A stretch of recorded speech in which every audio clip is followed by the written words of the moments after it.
Super cool looking characters? Yep. Awesome action and death? Yep. Tragic storyline about discrimination and war? Yep. Epic music? You're upset. What do we go? Don't need to know. Just give up. Can we go back? I cover you, you cover me. Once we must be diligent. Show me what we like it wrong.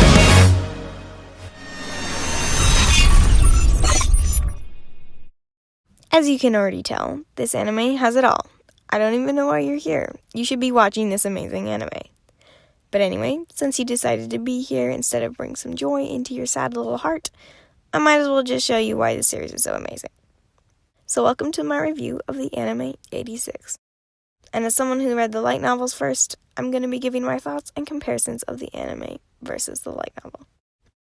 Oh, and just so you know, this will have some spoilers, so you decide if you care or not. Alright, first let's talk about the light novel. I discovered this light novel series long before I knew there was going to be an anime for it. The cover looked pretty epic, and I heard it made a good story just with the first novel by itself.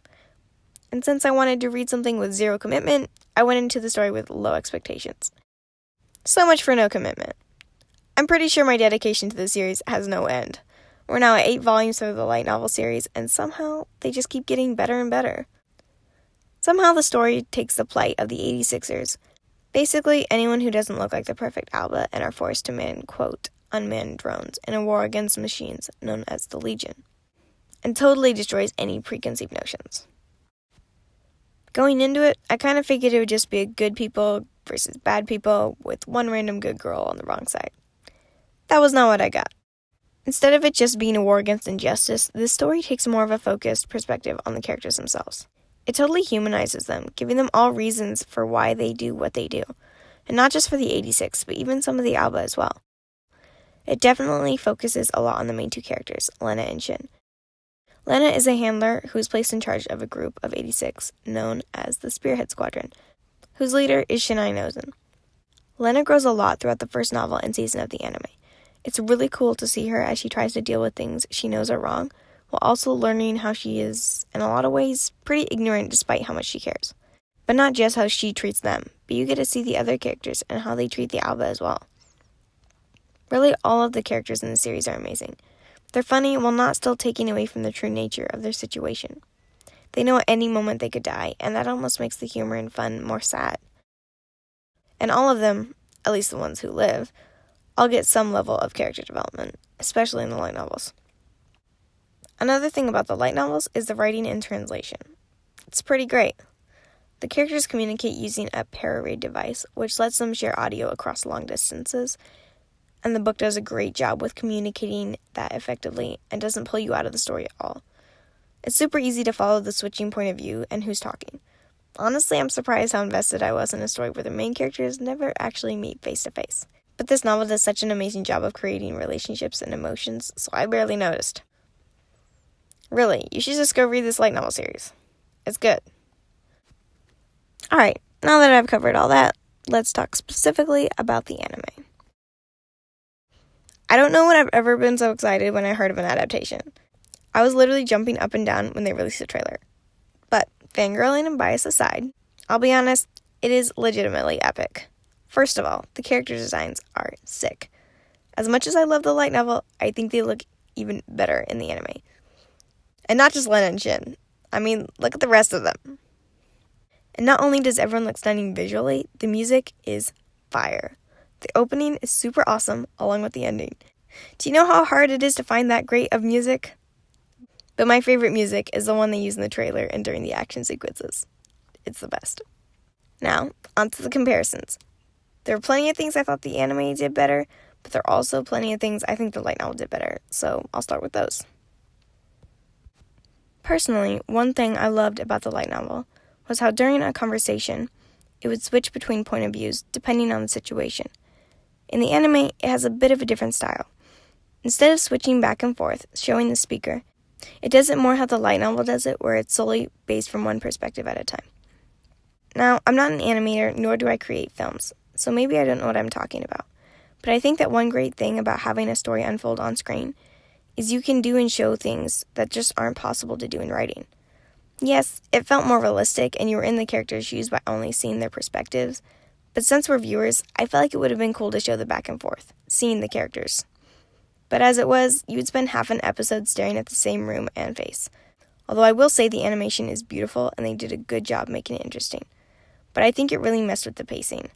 It made the story feel slower than it really is. Not to mention it resulted in a lot of time jumping back and forth and repetition because they wanted to show the reaction and situation. But since it wasn't in the moment, it was just a little off. But still, the content followed really close to the light novel, and I definitely appreciated that. Another random, but very important thing that the light novel did better was Lena's dress for the party. This cannot be understated. I mean, just look at the two and tell me which is better. Okay, maybe it's not a huge difference, and even if no one else cares, I do. But seriously, I do love how throughout all the light novels, Lena has plenty of cute outfits and pretty dresses. Oh, and in case you can't tell, Lena and Shin are totally a thing. Although this isn't as much in the first novel or season of the anime. Such a great couple. Literally one of my favorites ever. And there's also another couple in this series that I love. Which brings me to the points about the anime that I thought were done better than the light novel. Major spoiler warning if you haven't already been spoiled enough. Although, is it really? I mean, people are gonna die. It's basically required by the premise. I nearly cried when Daya died. In the light novel, it was off-screen and only briefly mentioned, so that was one thing I really was hoping they would do in the anime. And they did. I guess I should be more careful what I wish for. I really loved Daya. His death was definitely the one I cared most about. And poor Anju. But the truth is, as much as I love him, if you read the light novel, you know that someone else enters the picture later. I feel really bad, but I like Dustin better. Why do I feel like I'm betraying someone?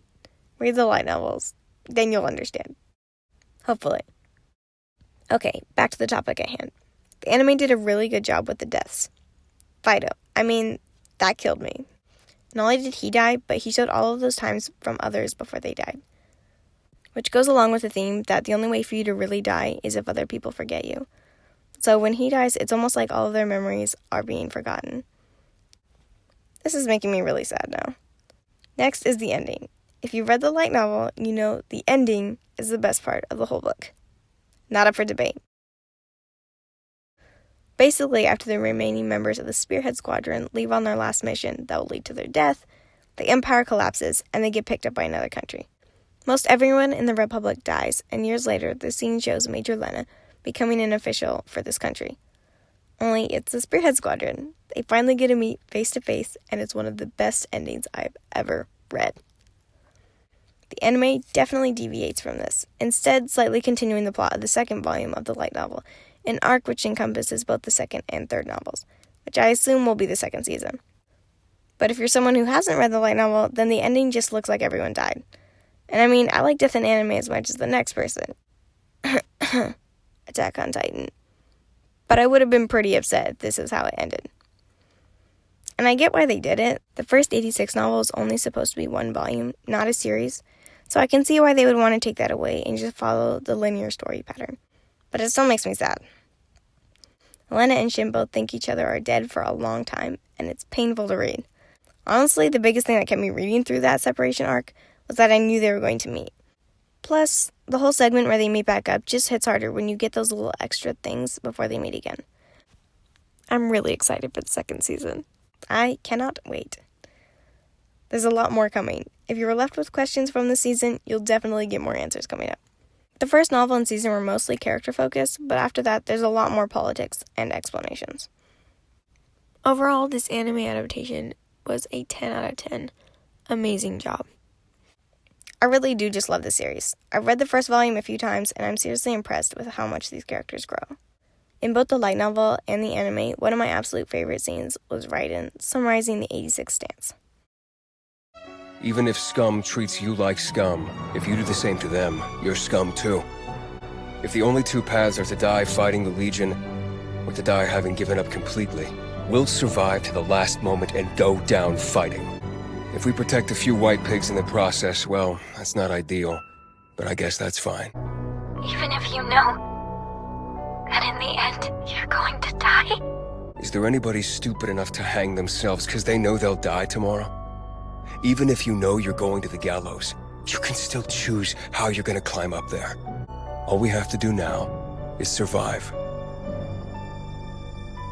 Really? What more needs to be said? Stand up and